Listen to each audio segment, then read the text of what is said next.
Hey everyone, hello and welcome to study club. तो आज की इस वीडियो में हम क्लास 8 की ज्योग्राफी बुक का चैप्टर नंबर 2 कवर करने जा रहे हैं। Okay, and the name of the chapter is land, soil, water, natural vegetation and wild life resources. ठीक है, तो देखो इसमें क्या है, हम इन सब टॉपिक्स को सेपरेट वीडियोज में कवर करेंगे and this is part 1 for this video. And इस पार्ट 1 में हम सिर्फ लैंड रिसोर्सेज को डिटेल में अच्छे से पढ़ेंगे। ओके, तो let's come to the land resources. ठीक है, अब देखो लैंड रिसोर्सेज से हम क्या समझते हैं। सबसे पहले तो मैं आपको बता दूं, देखो हमारी अर्थ पर जितनी भी जगह पर लैंड है ना, ठीक है, और उस लैंड को हम डिफरेंट डिफरेंट पर्पसेस के लिए यूज करते हैं। ठीक है, तो जितनी भी स्पेस पर लैंड ने अर्थ को ऑक्यूपाई किया हुआ है, ठीक है, लैंड है एंड वाटर है। ठीक है, तो ये जो लैंड वाला पार्ट है ना, ये सब क्या होते हैं, लैंड रिसोर्सेज होते हैं। ठीक है, अब देखो लैंड क्या है, land is the most important natural resource. Natural resource है हाउ, क्योंकि ये कहाँ से मिला, हमें नेचर से मिला है ना, किसी ने लैंड को इन्वेंट तो करा नहीं है ना। तो ये क्या है, it is a natural resource. All human activities such as food, shelter, clothing are based on it. अब देखो इंपॉर्टेंट क्यों है, बहुत इंपॉर्टेंट है। देखो हम सर्वाइवल के लिए हमें लैंड बहुत ज़रूरी है। हम पानी पर तो रह नहीं पाएंगे, है ना, पानी पर खड़े थोड़ी हो पाएंगे, तो उसके लिए तो हमें लैंड चाहिए। ऑल्सो अपनी बहुत सारी हमारी जो ज़रूरतें हैं, ठीक है, क्या ज़रूरत है कि हमें रहने के लिए क्या चाहिए, घर चाहिए, है ना, और हमें डिफरेंट डिफरेंट एक्टिविटीज़ करनी है, जैसे कि हमें फूड चाहिए, है ना। तो ये फूड कहाँ से मिलेगा, हमें फ्रूट्स वगैरह ये जो होते हैं एग्रीकल्चर से मिलता है ना, तो वो कहाँ पे होगी, वो भी लैंड पर ही तो करेंगे हम। ठीक है, वाटर पे तो करेंगे नहीं। उसी तरह से हमारी और जो भी ज़रूरत होती है, ये क्लोथिंग हो गई, है ना, ये सब कहाँ पर हम पूरी कर सकते हैं, फुलफिल कर सकते हैं। तो लैंड ही एक ऐसा रिसोर्स है जहाँ पर हम ये सब चीज़ें अपनी फुलफिल कर सकते हैं। Therefore it is a very very important natural resource. ठीक है, अब देखो क्या है, land covers about 30% of the total area of the earth surface। यानी कि हमारी जो अर्थ है, अर्थ पर 30% जो एरिया है ना, उस 30% एरिया क्या है, वो कवर है किससे, it is covered by land, है ना। और बाकी का जो 70% एरिया है, उस 70% एरिया में क्या है, वाटर है। ठीक है, तो ये आपको पता होना चाहिए कि 30% एरिया पर क्या है, लैंड है, और बाकी जो बचा हुआ पार्ट है 70% उस पर है वाटर। ठीक है, अब देखो 90% of the world population is inhabited in the plain areas, hence they are densely populated. अब देखो इसका क्या मतलब है कि जितनी भी पॉपुलेशन है इस पूरी अर्थ पर, ठीक है, उसका जो 90% जो पार्ट है ना, उसका पूरी 90% की जो पॉपुलेशन है ना वर्ल्ड की, वो कहाँ पर रहती है, प्लेन एरियाज में, है ना, यानी जो फ्लैट एरियाज होते हैं, जो फ्लैट सरफेस होते हैं ना, वहां पर रहती है। और बाकी की जो 10% हो गई ना, जो बाकी की बची हुई 10% है, वो कहाँ रहती है, बाकी के जो बचे हुए जो प्लेन एरियाज से जो अलग एरियाज हो गए, जैसे माउंटेन्स हो गए, है ना, बाकी ये जो फॉरेस्ट वाले एरियाज हो गए, यहाँ पर रहती है। ठीक, अच्छा अब ये क्या है, तो क्योंकि ये प्लेन एरियाज में रहती हैं, तो ये जो 90% लोग हैं, ठीक है, तो इनकी क्या है कि ये जो एरियाज होते हैं ना, प्लेन एरियाज, ये बहुत ही डेंसली पॉपुलेटेड होते हैं। डेंसली पॉपुलेटेड का मतलब है यानी कि बहुत ज्यादा अमाउंट में जो है लोग यहाँ पर रहते हैं, क्योंकि प्लेन एरियाज पर वो अपनी बहुत सारी जरूरतों को फुलफिल कर पाते हैं। सबसे ज्यादा बड़ी जरूरत तो देखो एग्रीकल्चर की हो गई, है ना, तो इस वजह से। अब देखो स्पार्सली पॉपुलेटेड एरियाज क्या होते हैं, स्पार्स मतलब कि कम अमाउंट में, तो कम अमाउंट में लोग कहाँ पे रहते हैं, उन एरियाज में जिनकी हाई अल्टीट्यूड होता है, यानी कि जिनके जो अल्टीट्यूड मींस हाइट, है ना, तो ये कहाँ पर हो गए, माउंटेन एरियाज पर, तो ज्यादा लोग तो रहेंगे नहीं वहां पे, है ना। और उसी तरह से डेजर्ट एरिया देख लीजिए आप, वहां पर भी पॉपुलेशन जो है वो कम होती है। और जैसे थिक फॉरेस्टेड एरियाज, जैसे अमेजोन है, ठीक है, ये आपका फॉरेस्ट एरिया है, तो यहाँ पर भी बहुत कम लोग रहते हैं, है ना। तो अब आपको ये पता चल गया होगा कि डेंसली पॉपुलेटेड एरियाज कौन से हैं एंड स्पार्सली पॉपुलेटेड एरियाज कौन से हैं। तो अब आते हैं नेक्स्ट स्लाइड पर, और इसमें हम समझेंगे कि लैंड को यूज किस तरीके से करते हैं, है ना। So we are going to study about land use. अब देखो, when land is used for different purposes it is called land use pattern.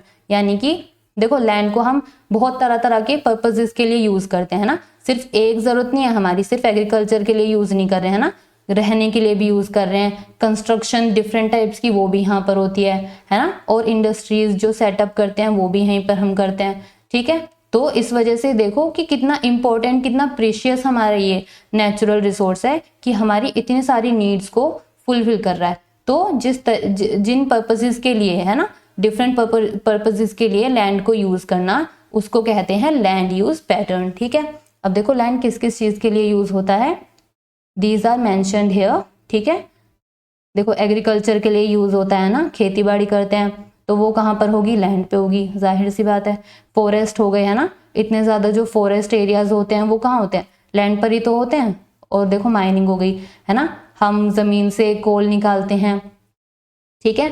तो ये कोल कहाँ से निकालेंगे, खुदाई करके निकालेंगे ना जमीन के अंदर से, तो ये भी देखो लैंड पर ही आ रहा है ना। उसके बाद हाउसेस बिल्ड करने के लिए ये हम लैंड पे करते हैं ना, रोड्स को कंस्ट्रक्ट करने के लिए ये भी हम लैंड पे ही करते हैं, और इंडस्ट्रीज को अगर हमें सेटअप करना हुआ तो वो भी हम लैंड पर ही करते हैं। तो देखो कितने सारे डिफरेंट डिफरेंट यूजेस हो गए ना लैंड के, और भी बहुत सारे होते हैं है ना। चलिए अब आ जाते हैं हम नेक्स्ट पर।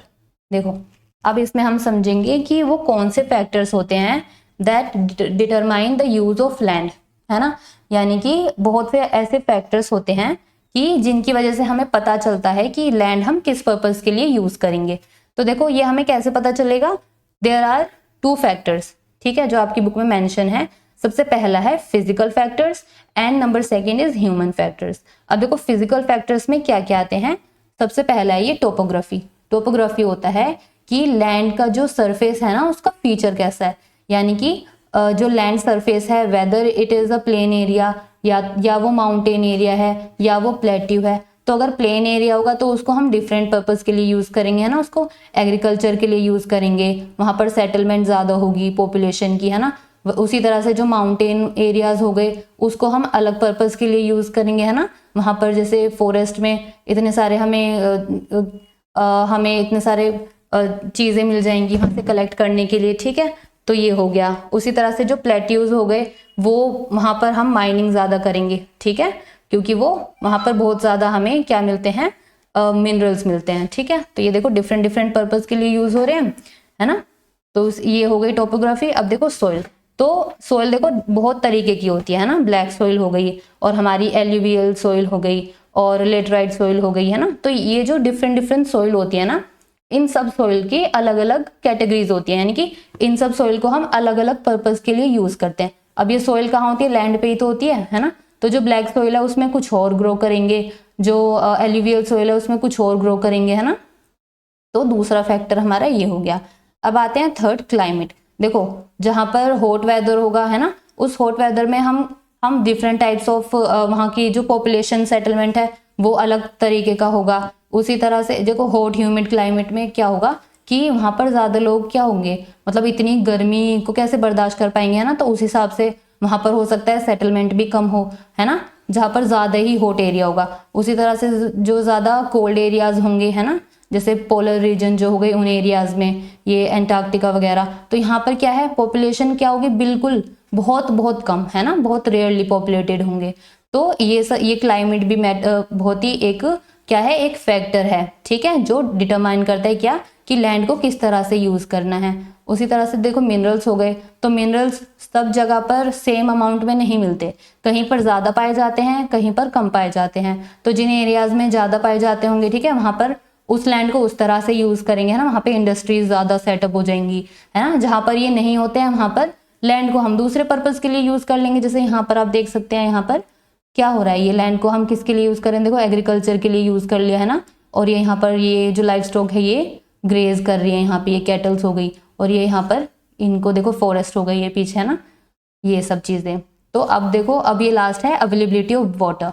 तो जिन एरियाज में जो वाटर है वो ज्यादा अमाउंट में अवेलेबल होगा, तो वहां पर लैंड को हम अलग तरह से यूज करेंगे। किस तरह से, जहां ज्यादा हमें वाटर होगा अमाउंट में, हम वहां पर एग्रीकल्चर प्रैक्टिस ज्यादा करेंगे, ठीक है। उसी तरह से जहां पर पानी की कमी होगी उन एरियाज में हम नहीं कर पाएंगे, है ना, उन एरियाज को हम डिफरेंट वे में यूज करेंगे। तो ये तो हो गए हमारे फिजिकल फैक्टर्स। अब देखो, अब आते हैं हम ह्यूमन फैक्टर्स पे। तो ह्यूमन फैक्टर्स में सबसे पहला फैक्टर क्या है, हमारा पॉपुलेशन है, ठीक है। देखो पॉपुलेशन कैसे है, देखो जिन एरियाज में पॉपुलेशन ज्यादा होती है उन एरियाज में हम लैंड का जो यूज है वो डिफरेंट होगा, जिन एरियाज में पॉपुलेशन कम होगी वहां पर लैंड डिफरेंट वे में यूज होगा। ठीक है, अब देखो ये कैसे, देखो जो अर्बन एरियाज होते हैं वहां पर क्या होती है, पॉपुलेशन जो है वो ज्यादा होती है। ठीक है, अब वहां पॉपुलेशन ज्यादा होगी तो वहां पर क्या होगा कि अब क्योंकि पॉपुलेशन ज्यादा है ना, तो वहां के जो लोग हैं वो किस में ज्यादा एंगेज होंगे, मैन्युफैक्चरिंग सेक्टर में, है ना, टर्शरी सेक्टर में, वहाँ इंडस्ट्रीज वगैरह ज्यादा होंगी, है ना, और दूसरी चीजों में वो एंगेज होंगे। उसी तरह से जिन एरियाज में पॉपुलेशन कम होती है, जो रूरल एरियाज हो गए, है ना, तो वहां पर वो रूरल एरियाज वाले लोग वो क्या करेंगे, तो वहां पे वो लैंड को डिफरेंट पर्पस के लिए यूज करेंगे, अपने लाइफ स्टॉक को उनको पालने के लिए यूज करेंगे ना, उनको डोमेस्टिकेट करने के लिए और एग्रीकल्चर के लिए। तो ये वाली जो एक्टिविटीज है वो एरियाज में होगी जहां पर पॉपुलेशन जो है वो कम है। अब देखो टेक्नोलॉजी दूसरा आ गया, तो जिन एरियाज में टेक्नोलॉजी ज्यादा होगी वहां पर लैंड डिफरेंट तरह से यूज होगा, जहां पर टेक्नोलॉजी कम होगी वहां पर लैंड डिफरेंट तरह से यूज होगा ना। तो ये सब चीजें, ये फैक्टर्स हैं जो हमें बताते हैं कि लैंड किस तरह से यूज होगा। ठीक है, so we discussed all of them. अब आ जाते हैं हम अपनी नेक्स्ट वाली स्लाइड पे। तो देखो इसमें क्या है, अब हम इसमें समझेंगे कि लैंड की क्लासिफिकेशन जो है वो किसके बेसिस पर हो रही है, ऑनरशिप के बेसिस पे हो रही है। ठीक है, सो classification of land on the basis of ownership, यानी कि लैंड को अगर हम ऑनरशिप के बेसिस पे क्लासिफाई करें तो वो दो तरीके की लैंड होती है। सबसे पहली है हमारी private land and the number 2 is community land. देखो प्राइवेट लैंड कौन सी हो गई, ये वो लैंड होती है which is owned by the individuals. ठीक है, इंडिविजुअल्स जैसे हम सब, ठीक है, जो अकेले अकेले लोग हैं। अब जैसे इसका एग्जांपल मैं आपको दूं तो आपका जैसे आपका प्राइवेट हाउस है, ठीक है, तो वो आपका क्या है, प्राइवेट लैंड है ना। उसी तरह से आपका कोई फार्म हो गया, प्राइवेट फार्म, है ना, तो वो आपका, यानी वो सिर्फ एक इंडिविजुअल ने ओन किया हुआ है ना, तो इसको हम कहेंगे प्राइवेट लैंड। अब देखो कम्युनिटी लैंड क्या होती है, it is owned by the community for common uses such as collection of fodder, fruits, nuts etcetera. ठीक है, अब ये कौन से होते हैं, ये वो लैंड होते हैं जिनको सब लोग मिलकर यूज करते हैं। अब इसका एग्जाम्पल हो गया जैसे फॉर एग्जाम्पल पब्लिक पार्क्स हो गए, है ना, तो पार्क में तो ये नहीं होता ना कि आप आ सकते हैं, आप नहीं आ सकते, तो all people are allowed to visit the park, है ना, तो उनके लिए कोई रेस्ट्रिक्शन नहीं होता, तो सब उस कॉमन लैंड को यूज कर रहे हैं। ठीक है, और इन चीज को हम इन रिसोर्सेज को हम क्या कहते हैं, they are also called what, common property resources. ठीक है, इनको ये भी कहते हैं। अब आ जाते हैं अपनी लास्ट स्लाइड पे। ठीक है, now in this slide we are going to discuss conservation of land resources, कि लैंड रिसोर्सेज को कंजर्व करना, उन्हें प्रोटेक्ट करना क्यों जरूरी है। देखो हमारी लैंड जो है वो लिमिटेड है, ठीक है, उसमें कोई इंक्रीज नहीं हो रहा है। ठीक है, अब देखो लेकिन हमारे जो हमारी ज़रूरतें हैं वो तो अनलिमिटेड है ना, कभी किसी ज़रूरत के लिए हमें लैंड यूज़ करना है, कभी किसी के लिए, जैसे हमने देखा था कि किस किस पर्पसेस के लिए लैंड यूज़ हो रही थी। तो उसी तरह से हम जब लैंड को इतनी डिफरेंट पर्पसेस के लिए यूज़ करते हैं ना, तो ज़रूरी नहीं है कि सब अच्छी तरह से उसको यूज़ करते हैं ना, तो बहुत सारे चैलेंजेस होते हैं जो लैंड रिसोर्सेज को फेस करने पड़ते हैं। यानी कि लैंड के ऊपर इतना ज़्यादा बर्डन अगर हम डालेंगे तो उसकी वजह से जो लैंड है ना उसकी क्वालिटी बहुत खराब हो जाती है, वो वीक हो जाती है ना, तो उसकी वजह से क्या होता है, देखो लैंड डिग्रेडेशन। अब लैंड डिग्रेडेशन कैसे होगा कि अगर आप ओवर यूज ऑफ फर्टिलाइजर कर रहे हैं, है ना, अगर आप ज्यादा अमाउंट में फर्टिलाइजर्स यूज कर रहे हैं, पेस्टिसाइड्स यूज कर रहे हैं टू ग्रो क्रॉप्स, तो उसकी वजह से लैंड की क्वालिटी वीक हो जाएगी। ठीक उसी तरह से अगर कोई इंडस्ट्रीज है, इंडस्ट्रीज की वजह से क्या हो रहा है कि पोल्यूशन हो रहा है, तो वो पोल्यूशन कहाँ जा रहा है कि पानी में जाकर वो पानी फिर कहाँ जाएगा, लैंड पे चला जाएगा, तो वो लैंड वहां पर खराब हो जाएगी। ठीक है, अब देखो सेकंड क्या है, लैंडस्लाइड्स। तो लैंड और किस तरह से एक चैलेंज फेस कर रही है, वो हो गया लैंडस्लाइड्स की फॉर्म में। हम देखो न्यूज में हमें सुनने को मिलता है कि हिमाचल प्रदेश में या कोई और जो माउंटेन एरियाज होते हैं वहां पर क्या हो गई, लैंडस्लाइड हो गई। तो यानी कि वहां की जो लैंड है वहां से ना खिसक गई वो, और वो क्यों खिसकी, क्योंकि वो वीक थी, इस वजह से वहां से हो गई, खिसक गई वो। ठीक है, तो ये दूसरा चैलेंज हो गया। अब देखो थर्ड चैलेंज पे आते हैं विच इज सोइल इरोजन। तो सोइल इरोजन होता है जब टॉप लेयर ऑफ सोइल जो है वो रिमूव हो जाती है ना अपनी जगह से, ठीक है, तो उसको हम कहते हैं सोइल इरोजन। अब ये बहुत सारे फैक्टर्स की वजह से होता है, ठीक है। तो एक ये भी चैलेंज हो गया है ना कि जो क्वालिटी है, जो लैंड की जो क्वालिटी है वो पूरी वीक हो गई। और डिफोरेस्टेशन क्या, इतने अमाउंट में देखो पॉपुलेशन इतनी बढ़ रही है तो लोगों को क्या क्या हो रहा है कि लोग ट्रीज को कट कर रहे हैं बहुत ज्यादा अमाउंट में, सो दैट वहां पे सेटल हो सके। तो देखो डिफोरेस्टेशन की वजह से भी कितना लैंड पर बर्डन हो रहा है ना। अब देखो, अब हम देखते हैं कि हम कौन से ऐसे मेथड्स को यूज कर सकते हैं जिससे कि we can conserve land resources. तो यहाँ पर 4 मेथड्स हैं, उनको वन बाय वन एक बारी देख लेते हैं। देखो सबसे पहला है एफोरेस्टेशन, यानी कि ज्यादा अगर हम पेड़ लगाएंगे, ठीक है, तो उससे क्या होगा कि हम जो लैंड है ना उसकी क्वालिटी को एनहेंस कर सकते हैं, ठीक। तो एफोरेस्टेशन मीन्स कि हमें पेड़ लगाने हैं, ठीक है, पेड़ लगाने हैं आपको। उसके बाद में लैंड रिक्लेमेशन होता है कि आप, land reclamation means to create new land, ठीक है। अब देखो न्यू लैंड कहाँ क्रिएट करेंगे, फॉर एग्जांपल जहाँ सी एरियाज होते हैं ना वहां पर उन वाटर वाले एरियाज पे हम न्यू लैंड को क्रिएट कर सकते हैं। वो कैसे, आप वहां पर रोक्स है उसकी हेल्प से कर सकते हैं, जो और बाकी जो ये चीजें हो गई सीमेंट वगैरह, उसकी वजह से एक पर्टिकुलर हाइट तक आप उसको करके एक न्यू लैंड को क्रिएट कर सकते हैं। So this is land reclamation. Third is regulated use of chemical pesticides and fertilisers, यानी कि ये पेस्टिसाइड्स और फर्टिलाइजर्स जो हम यूज कर रहे हैं, ठीक है, अपने फील्ड्स पर, इनको किस तरह से यूज करें, कंट्रोल वे में, यानी कि ऐसे नहीं बहुत एक्सेसिव अमाउंट में करें, जितनी जरूरत है बहुत कंट्रोल वे में एडजस्ट करते हुए उसको, ठीक है। And the last one is checks on over grazing, ठीक है। तो ओवर ग्रेजिंग पे क्या है, ये जो लाइफ स्टॉक होते हैं, जो कैटल्स वगैरह होती हैं, ये जगह जगह पर जाकर क्या होती हैं, वहां पर जहाँ ग्रासलैंड्स होते हैं वहां पे जाकर ये ग्रेज करेंगी, तो वहां की जो क्या है वो ग्रेजिंग से क्या होता है, वो लैंड वहां की खराब हो जाती है, बंजर हो जाती है ना। तो उसकी वजह से लैंड की क्वालिटी हो गई खराब, ठीक है। सो दिस इज इट। और अब हम नेक्स्ट वीडियो में अपना नेक्स्ट पार्ट इसमें कवर करेंगे। Okay, thank you.